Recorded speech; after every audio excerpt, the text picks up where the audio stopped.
of this conference called What is the Future of Digital Currencies? Will 2021 see a proliferation of CBDCs? We'll be speaking for about 50 minutes. I'll first introduce this very esteemed set of panelists. Then I'll provide some background, context, and data for you. Then we'll discuss some interesting questions with the panelists before opening it up to Q&A with all of you. I invite you at any time to ask some questions that you may have in the Q&A button in the Zoom. My name is Ashley Landquist. I'm the project lead for blockchain and digital currency at the World Economic Forum. I started and lead the forum's CBDC work, among other responsibilities with blockchain. I'd like to introduce panelist John Ho. He's the global head of legal in financial markets at Standard Chartered. He's also involved with a lot of other work in enterprise blockchain with the Ethereum Enterprise Alliance and R3. Then we have Scott Hendry. He's the Senior Director of Financial Technology at the Bank of Canada, where he leads and conducts a lot of research related to CBDC with the Bank of Canada, which has been a leader on this topic for several years. Then we have Silvia Attanasio. She's head of innovation at the Italian Banking Association, and she has extensive experience in banking innovation. And then Sven Werner. He's managing director of product development and innovation at State Street, where he's currently designing new products leveraging different emerging technologies, including DLT. Finally, we have Hadrian Zera. He's the adoption manager at Nomadic Labs, which is a team conducting research and development of blockchain protocols, and they're currently focused on contributing to the Tezos blockchain core software. So first, to kick things off, I wanted to define central bank digital currency, or CBDC. So what is it? We can consider a central bank digital currency as a central bank issued digital money denominated in the national unit of account, which is often the sovereign currency, and it represents a liability of the central bank, meaning it's directly redeemable by the central bank. In the retail world, people like you and me, we use central bank money that's only physical cash. That's the only type of central bank money that we have access to. It's the bills and coins. All other forms of digital money that we use are not central bank liability money. Often they're something like commercial bank money. Central banks, retail CBDC would be a way of providing a digital form of this central bank money to citizens and businesses around the country. One simple way you could think of it is that each of us could have accounts with the central bank, and then we can move that digital money from those accounts. A CBDC could also only be issued for a very specific set of financial institutions. That would be called wholesale CBDC. That would basically be akin to the pre-existing digital reserves that commercial banks hold with central banks today. However, when we often talk about retail CBDC, the experimentation involving it includes expanding the functionalities of those accounts to do things like maybe process cross-border interbank payments efficiently. Next, I would like to start to answer this question of, will 2021 see a proliferation of CBDCs, by pointing you to what I think is probably the most authoritative source to answer this question, which is a new 2021 January BIS survey, specifically answering this question of how much central banks are interested in CBDC and what their plans are. So I'll try to put that in the chat, in a chat manner, to communicate that link with you. But in the meantime, I'll read out some stats. The survey, which asked 65 central banks their plans around CBDC, had about 40% of those currently communicating that they feel that it's likely or possible that they issue some form of CBDC in the next 1 to 6 years. That number has increased in recent years, and the BIS says that it's likely due to having spent more time researching CBDC, the acceleration of digital payments because of the COVID-19 pandemic, and the specter of global stablecoins. Being a little bit more specific, on retail CBDC, 10% of the central banks reported they feel it's likely they will issue in the next 1 to 3 years, with 20% feeling likely in the next 1 to 6 years, and the rest feeling unlikely or that it's only possible. For wholesale CBDC, about 6 or 7% reported feeling likely that they would issue in the next 1 to 3 years, and about 17 or 16% said it was likely that they would issue in the next 1 to 6 years. Again, with the remainder saying it's possible or unlikely. So that was that survey data, and I'll try to send you a link. In the meantime, let's start to talk to the panelists. So, Sylvia, to start us off, and I'll ask this to all of the panelists so we get to know your organizations and how you're involved with CBDC. Sylvia, how or why is the Italian Banking Association interested in CBDC, and how are you working with it? Yeah, thank you, Ashley, and thank you all of you for listening to us. We think that CBDCs have the potential to empower digital economies, as well as they risk to crowd out private innovation in the payment domain. The Italian banking sector believed that the start of experiments based on competition principles brings great benefit to the market, particularly in a context of distributed paradigms. The work that the European Central Bank has started for the preparing and deciding the eventual launch of a digital euro requires the involvement of several actors. This is our opinion. And in a context of experimentation of a European Central Bank digital currency, what is called a digital euro, Italian banks intend to make an active contribution thanks to the skills acquired in the implementation of distributed infrastructure and governance, thanks to the so-called Spunta project, to speed up the implementation of a European level initiative in a first nation. From our perspective, we think that we are making a puzzle, let me say. The Spunta project as an implementation of a DLT application that involve now 100 banks in production has been the first piece of a puzzle, which is gradually enriching with concepts, experimentations, and ideas. The infrastructure of the Italian banks is another essential piece of this puzzle. But the final design will be composed when all the pieces will be in place. So what we are now starting is an experimentation around the concept and the idea of a digital euro. And this is another piece of the puzzle, but this is not the whole. We think that in the future, probably, maybe not in 2021, but in the next years, we will see several and different initiatives, which each of them will target its own area of application, because different tools can solve different problems and can match different needs from the market. So we are looking at it with very interest, with a big excitement even in the entire industry. And we believe that each piece of the puzzle is both independent of the other, so we can work on each one of these pieces, but at the same time it is dependent of all of them, because the choices made in different projects can affect the future of other initiatives. Sounds very interesting. Thank you, Sylvia. And Sven, how is State Street looking at or involved with CBDC? Yep. Thank you for that question. So we really looked at this several years ago and thought blockchain, digital assets, and identified this as one of the maybe most important transformational forces that the industry is faced with.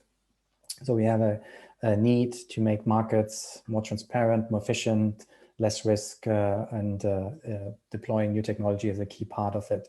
And there are 4 areas within the bank that we're working on when it comes to digital assets, and cash really being at the forefront. So it's, I would say, almost the most advanced area of focus for us, really, from the perspective that if you believe on security tokenization, you want to at least preserve, ideally improve the risk we are faced with in wholesale security markets. So one of the concepts being cash on ledger, So if you introduce let's take an equity into blockchain, you don't have a cash representation, you cannot provide for risk-free settlement.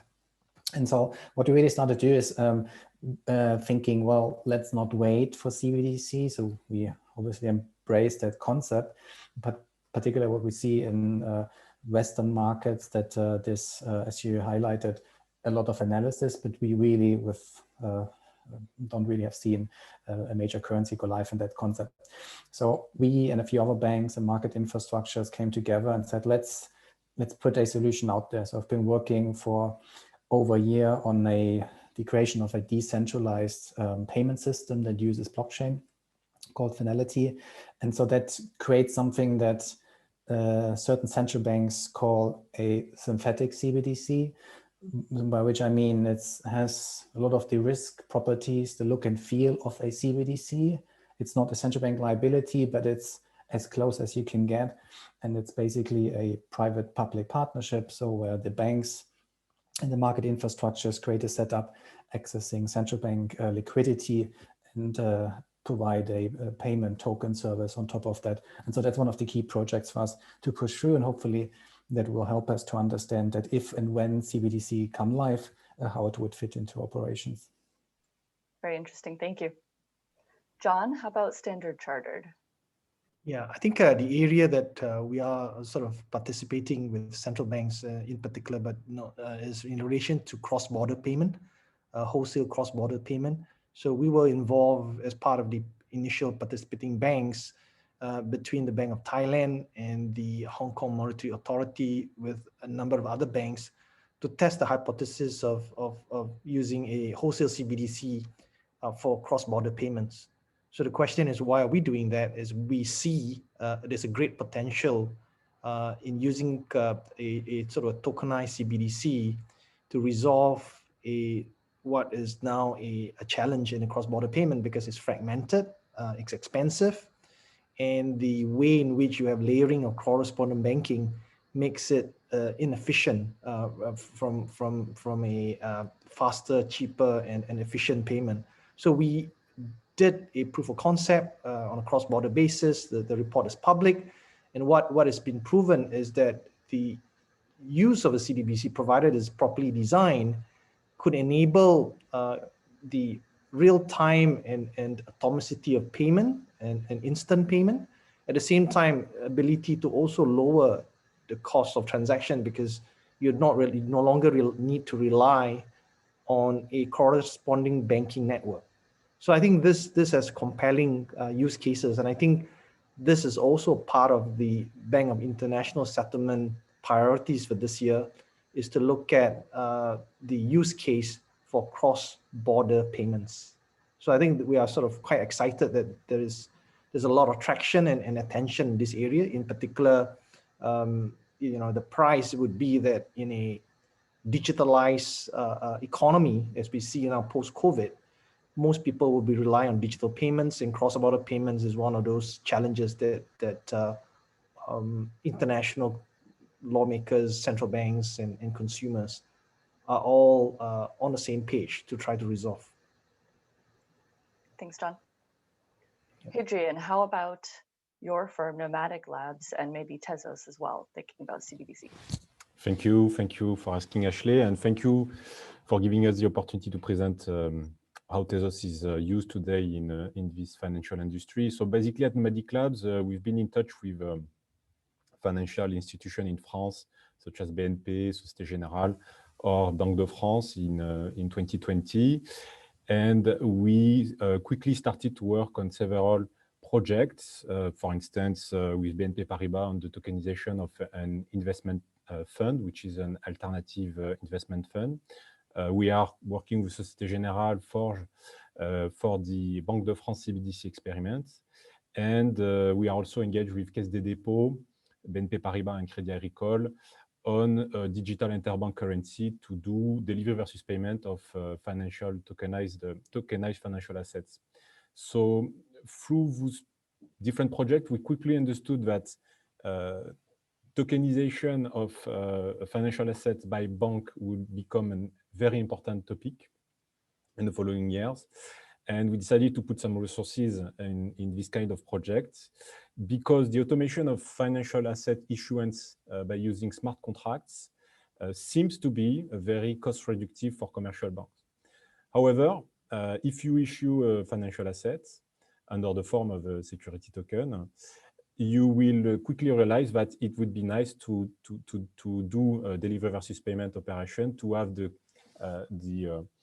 cash leg also on the blockchain. So this is why you need a CBDC to do 100% deliver versus payment on blockchain, and this is how we came to this topic of CBDC. Thanks, Adrian. And then Scott, how about the Bank of Canada? What's your current activity on CBDC and views? Okay, first of all, I'd like to thank the organizers for the invitation to be part of this panel. Second, I need to say that any views I express today are my own and not necessarily those of the Bank of Canada.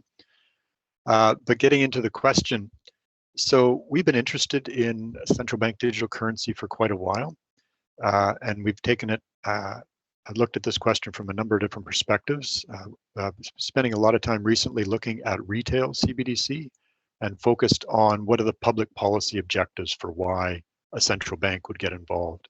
And here we can see arguments in terms of universal access, safety, privacy, improved competition and resilience in payments. All aspects could be improved by the introduction of a CBDC, similar to cash. These are similar benefits to what cash provides already, and a CBDC could be introduced to provide similar benefits if cash disappears. And that is one of the drivers that could lead to the issuance of a CBDC, is the disappearance of cash and the general access of the market to that central bank liability.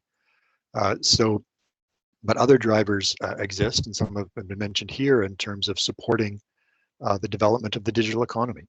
So it could be important to introduce a safe and secure payment instrument to promote the digital economy and growth of that side of the overall economy. So there's different motivations that are raised, and this could be for both a retail CBDC or a wholesale CBDC. In many ways, we already have a wholesale CBDC because interbank payments are digital and have been for quite a while. It's not a crypto or a distributed ledger based or tokenized based CBDC, but it is one. And there's a lot of analysis that still needs to be done to figure out exactly what the form best fits, what technology best fits in delivery of a CBDC, whether that's for the retail level or the wholesale level. It could either be a centralized version or it could be a decentralized version.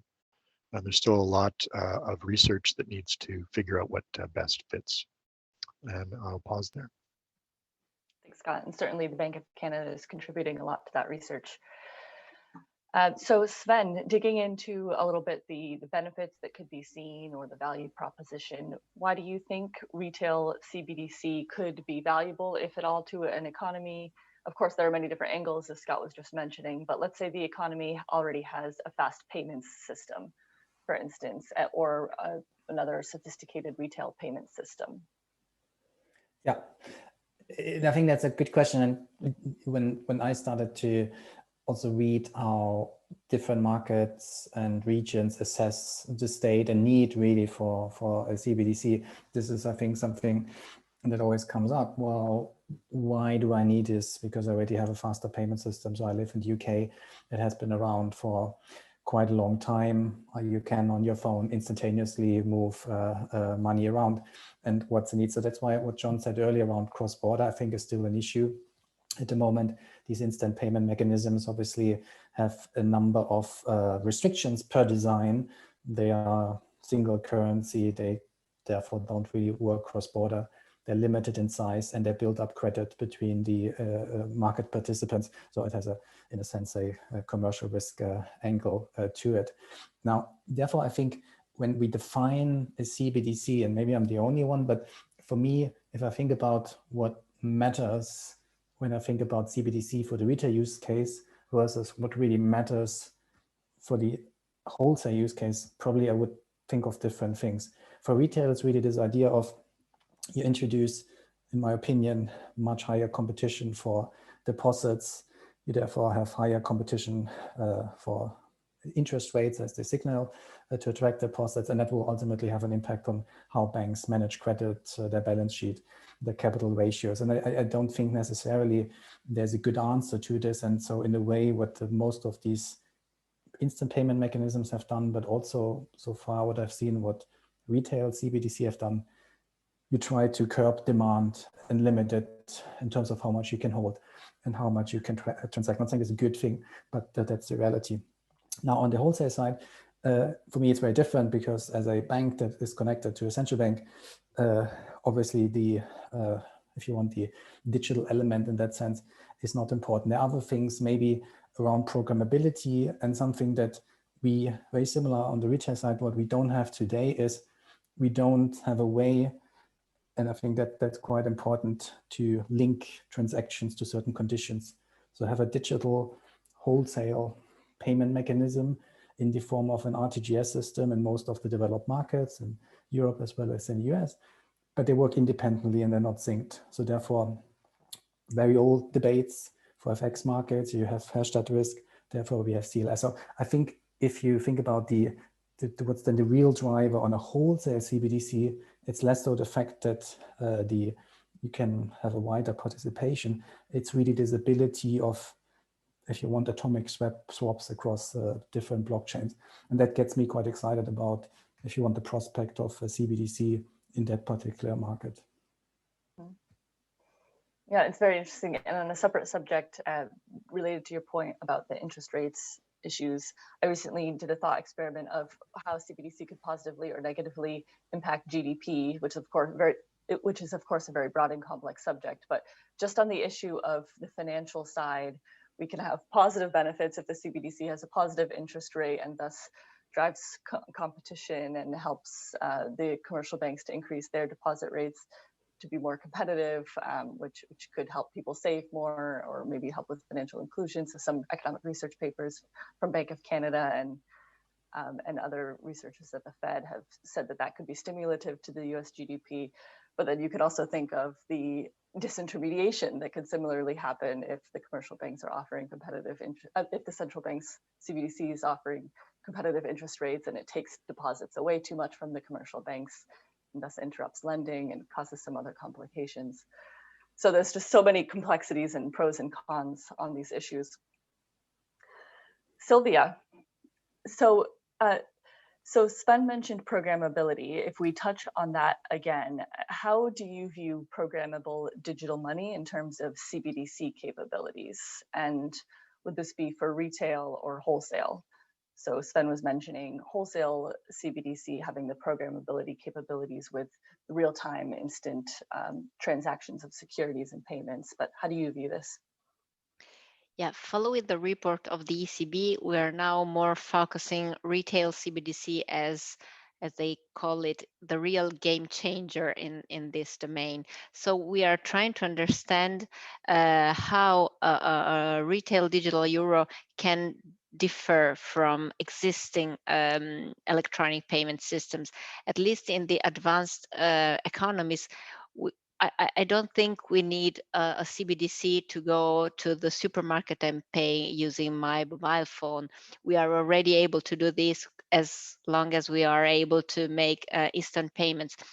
I think we need some a new innovative feature to enable interesting use cases that are possible only thanks to the programmability. I spent just 1 minute to give you an example. We are now working in developing 4 different demos that can show the potential of a programmable digital money working together with 18 Italian banks.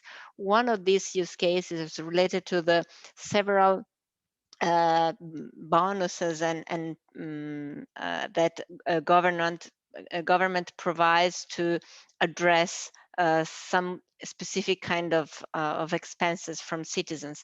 For example, in Italy, we have what is called a culture pass, which is a bonus given to the teenager turning 18 to buy books. So now they receive this bonus using an app and they go to bookshops that are registered through the minister to spend and to use this bonus. The bookseller received the bonus, I mean paper. They give real books and real services in change of this bonus, and they ask to have redeemable this bonus into real cash. And this can require some months. Just imagine what if the teenager will receive the bonus in a CBDC form together with a smart contract that control and that ensure that those those bonus can be spent only in eligible items. So the control would be atomic. You will be sure that the right person will use the money in the right way, and the bookseller will receive CBDC immediately spendable. This is liquidity. And other use cases we are imagining are related to the split transaction that could have a lot of interesting application, for example, in revenue sharing models, or in the case you need to pay various actors with a single transaction. So I know that a CBDC could be used also for simple payments in the supermarket, but as cash, it is not totally risk-free, because when you give a central bank liability to another person, the only way to have it back is to convince that person to give you back the banknote. And this would be probably the same case also for a CBDC. So it is not, I think we need to analyze and to understand the real pros and cons of using each single payment system for each kind of use, and to understand which could be the most useful for every situation and every condition for citizens. Let me throw a new question to the group, going off of your comments and Sven's comments. I'm not clear on what's unique about CBDC in terms of offering programmability. I get that, maybe it's a safer instrument than commercial bank money, but in terms of just programmability, certainly we have conditional payments already. And for instance, in the United States, we have electronic food stamps where it's called SNAP, SNAP, where beneficiaries receive an electronic card that works like a debit card, and they can only spend it in authorized groceries and retailers. So that controls the place the money can be spent, and that's a programmable constrained digital payment. So are there any views on what's really unique here? Yeah, can I jump in here? Go ahead. So, yeah, I think we really need to focus the conversation on what the central bank brings to the table. And in the discussion there about programmability, it could have been provided by the private sector just as well. It didn't have to be provided by the central bank. And so you have to understand, what is the central bank really bringing to the table? And to me, it's around something to do with safety. So it's access to the risk-free payment instrument, which is what the central bank and only the central bank can provide. And this, coming back to the comments about faster payment systems as well, and saying that we don't need a CBDC at a grocery store. Well, but it's the same idea. What does a central bank bring that's different? And it's that safety.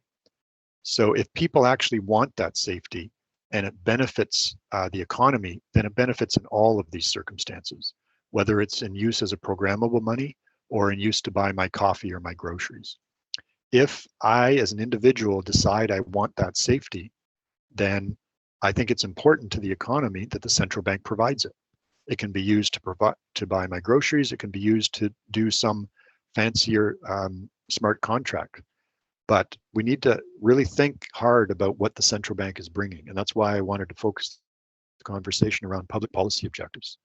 What is the public policy objective that only the central bank or the government can bring, as opposed to what can the private sector offer?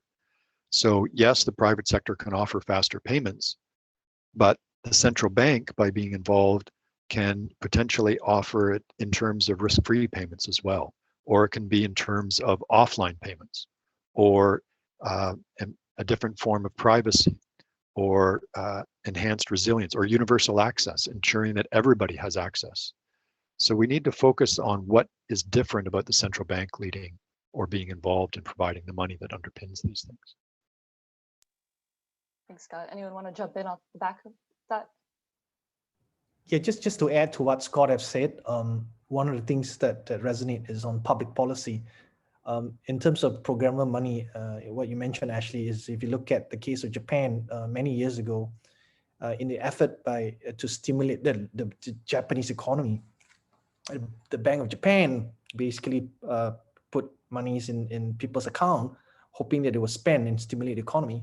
However, they could not dictate the behavior of the citizens. Most of them just kept the money and did not spend. It did not flow to the larger economy. But if you can program the CBDC such that they do not use it for a certain period of time, then either there is a sort of incentive that's taken away. So I think that sort of optionality wasn't available then, right? With CBDCs where you have programmable money, that could also drive some of the policy considerations that the central banks could deploy. This is one thought, right? It has not been deployed yet, but I think this is a sort of attractive proposition. Agreed. Interesting. Yeah. Sorry, can I cut back in here? Please do. The one thing that we need to keep in mind about programmable money in terms of the examples that have been thrown out here, that is basically fiscal policy. It's not monetary policy. It's not a central bank's domain. So the central bank needs to concentrate on providing a money, maybe something that's programmable, but we need to remember that it's the government that does things like food stamps or book programs or other things like that. So, and we need to make sure that those are clearly separable. Right now, when the government makes a payment, it's using money, which is supported by the central bank, but it's not seen as being related or connected to the central bank. It's a fiscal policy, and we need to make sure that that separation is maintained. That can be important for recognizing the independence of central banks. Thanks.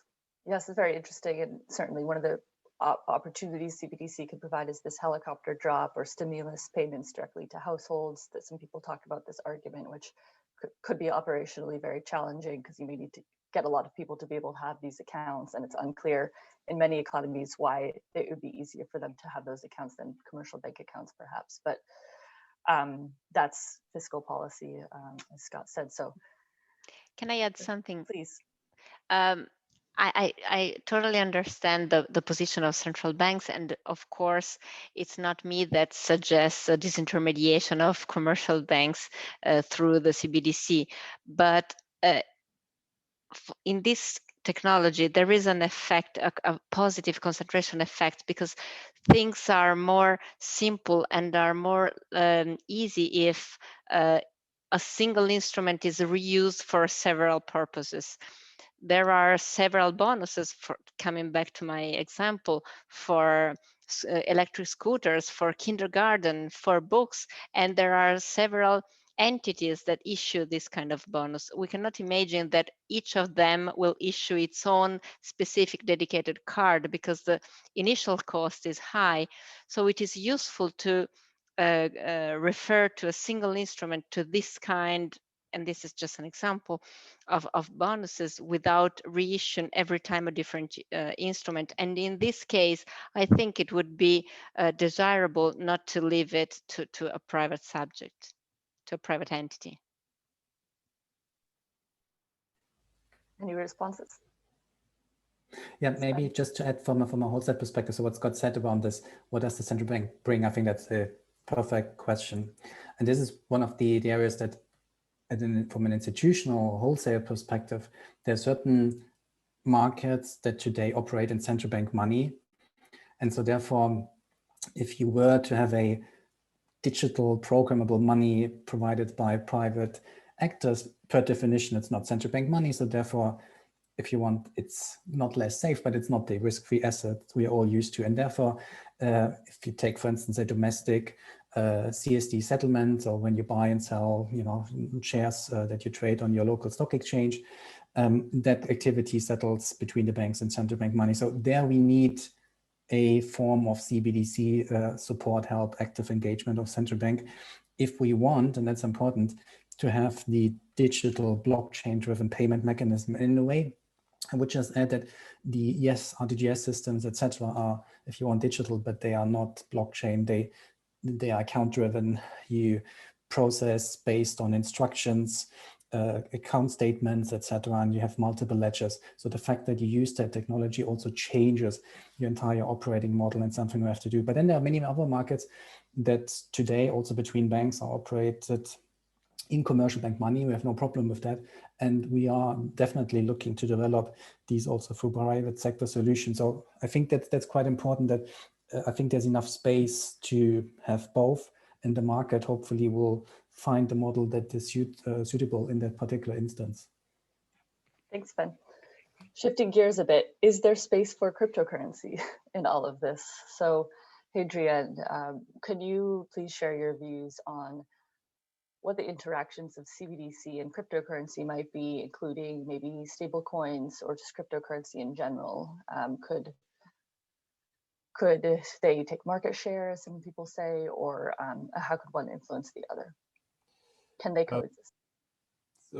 Yeah, sure. So I think that in terms of market share, I don't know, it's too early to say, but I think there is a competition between stable coins, highly adopted stable coins, and CBDCs, because domestic users could adopt stable coins, and we could have the use of domestic sovereign currencies falling. So to my mind, there is in fact a risk of monetary sovereignty, and I think this is why we see more and more central banks acting to have its own CBDC in order to protect monetary sovereignty.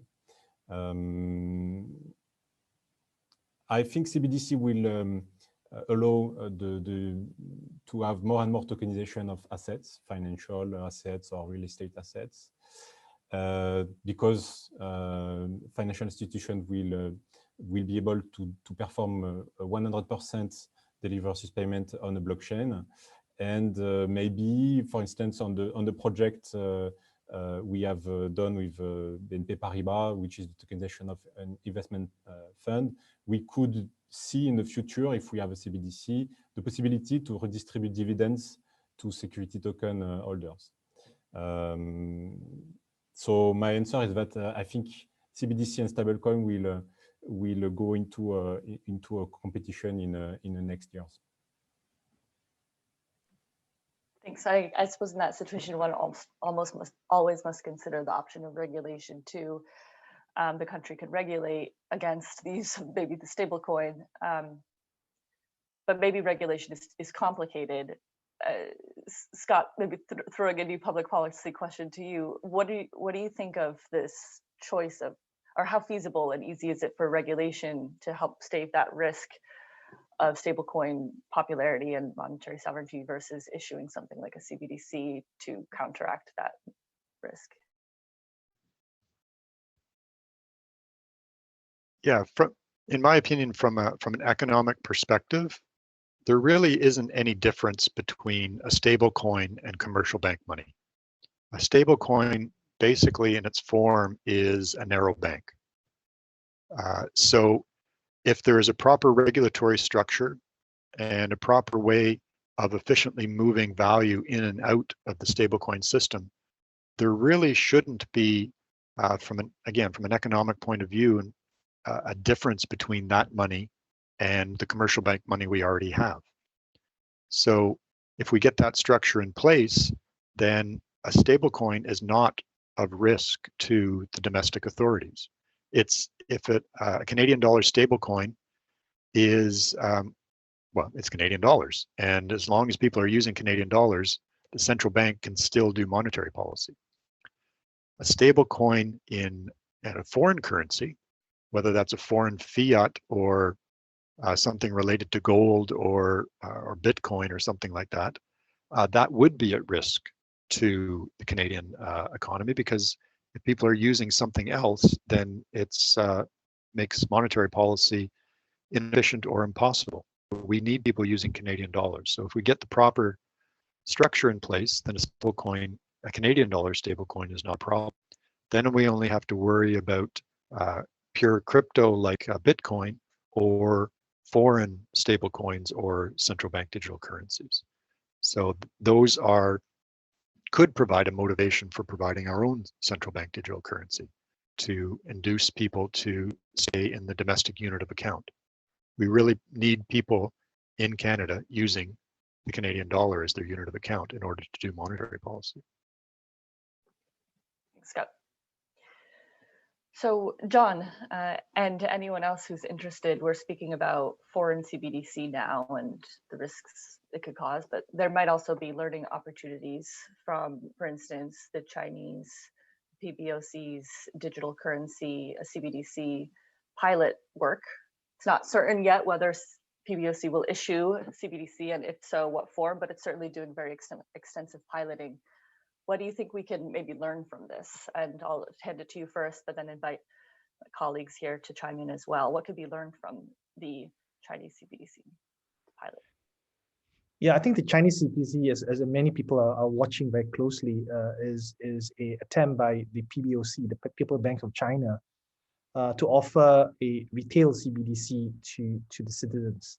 So what I've done is basically do a number of trials in a number of major cities in China. And they have done it in a different scenario, i.e. for purposes of remittance, for purposes of logistics, for purposes of e-commerce, payments, and transportation. So what was interesting about this is they're relying also a combination of using a blockchain technology that incorporates features of controlled anonymity, i.e. one of the things that we looked at is privacy. So it is one of the things people are concerned about when you have a CBDC that is programmable, whether the data or your personal identity could be revealed. So during the test case, what they've done is adopt a feature that what is called controlled anonymity, that for purposes of AML, KYC, those information could be used to track for illicit activities or bad actors. But at the same time, where payments are made, micropayments are made by sort of citizens, they sort of have the feature that, look, those activities will be kept anonymous, i.e. that people will not have access to those personal data.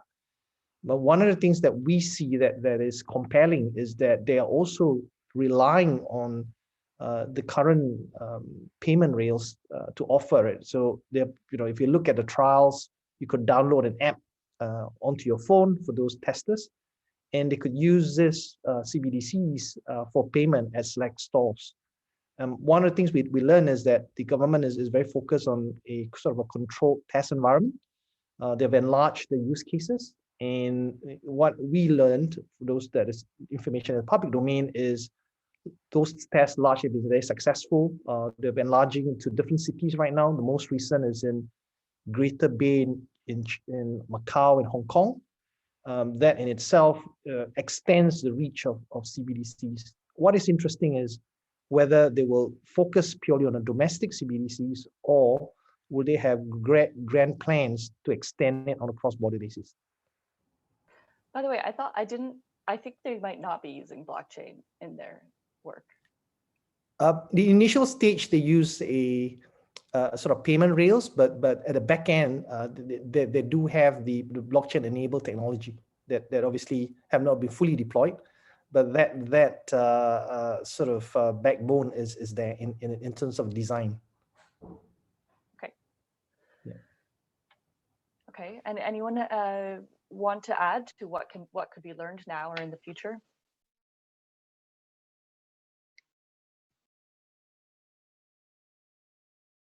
I'll jump in here. So the one of the things that I'm most interested in learning from the Chinese example is just the adoption of the average person.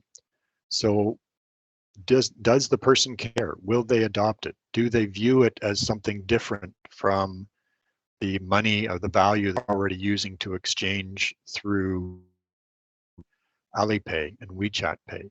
So is it viewed as just the same thing? Do they care? Are they viewing it as a CBDC? I think we need to understand a lot more what the value proposition is to the end user.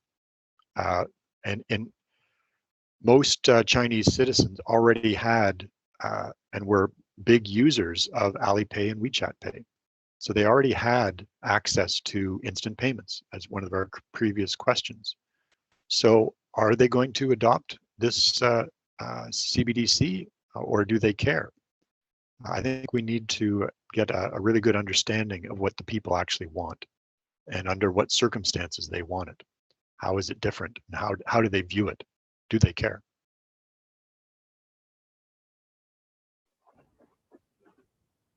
Scott, is a very interesting question. I think the obviously, as you note, that China is obviously already moving to a cashless society, given the sort of greater use of mobile payments and digital payments into Alipay or WeChat Pay.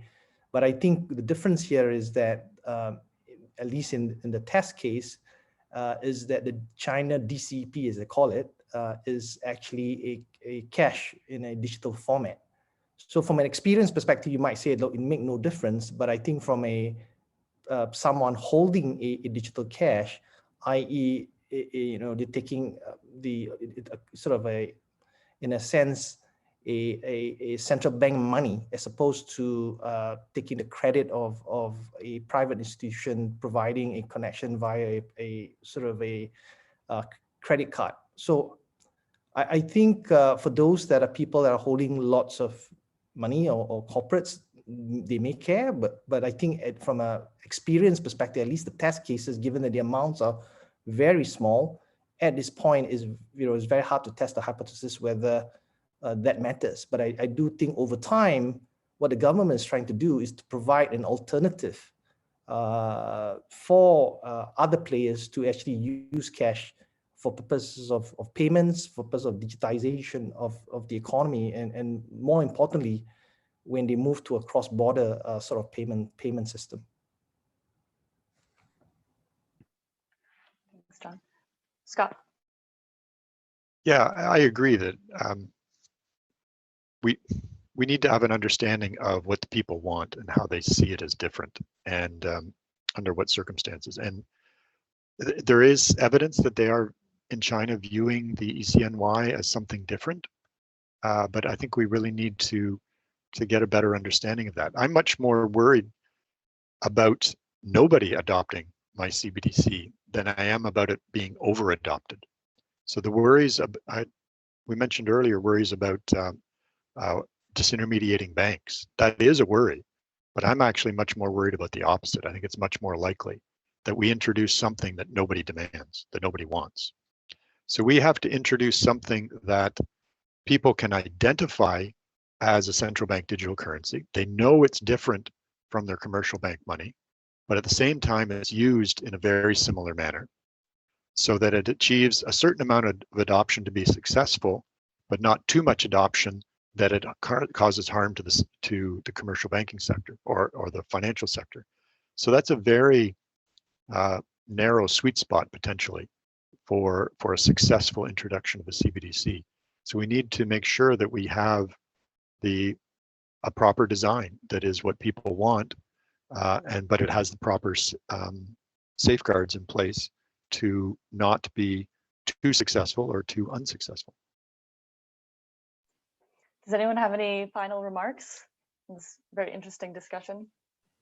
Yeah, maybe just to add one point on this demand. So, for instance, in Europe, we had for, what is it now, 10 years, e-money, which is basically, if you want, a stable coin without blockchain. But the demand was somewhat muted. And it's exactly sort of that question, kind of, you can create these payment mechanisms, but why do you need this? And I think the lesson learned so far is if you just try to replace like for like, it's probably quite hard, because at least in many markets, there are other quite successful solutions, and they could be private, could be central bank driven. So that's why I thought that point we had initially around programmability and what you can do with this. Can you give a different user experience?